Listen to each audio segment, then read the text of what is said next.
You'll notice many acronyms throughout the class. Today's session begins with the most serious one, the FCC, or Federal Communications Commission.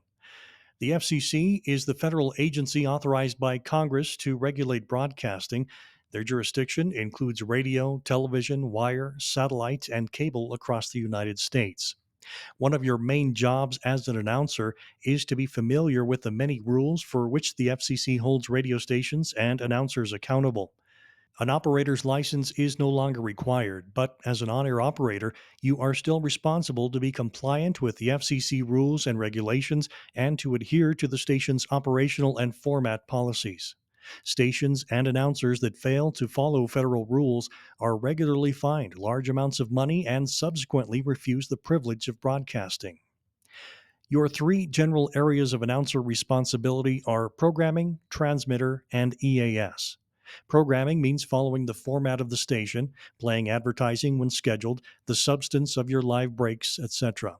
Transmitter means you are responsible to keep the station on the air, and you should know what to do if the station goes off the air. You also need to know how to control the transmitter and increase and decrease the power if need be.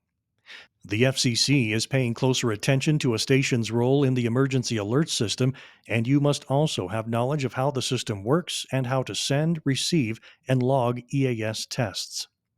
The FCC was created by Congress in the Communications Act of 1934 to regulate communication by radio and television. It has five commissioners that are appointed by the President and confirmed by the Senate. These commissioners regulate all aspects of how the radio industry works. The slides show the current administration.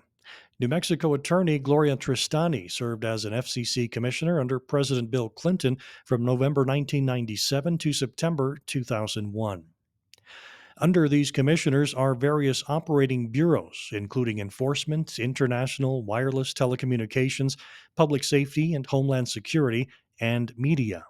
The Media Bureau develops, recommends, and administers the rules governing radio and TV stations, with the Audio Division regulating radio and the Video Division regulating television. All broadcast stations are granted a license from the FCC for a term of 8 years. When reviewing a new application or renewal, the FCC considers how the station will or has served the public interest, an important requirement that you will hear often throughout this class.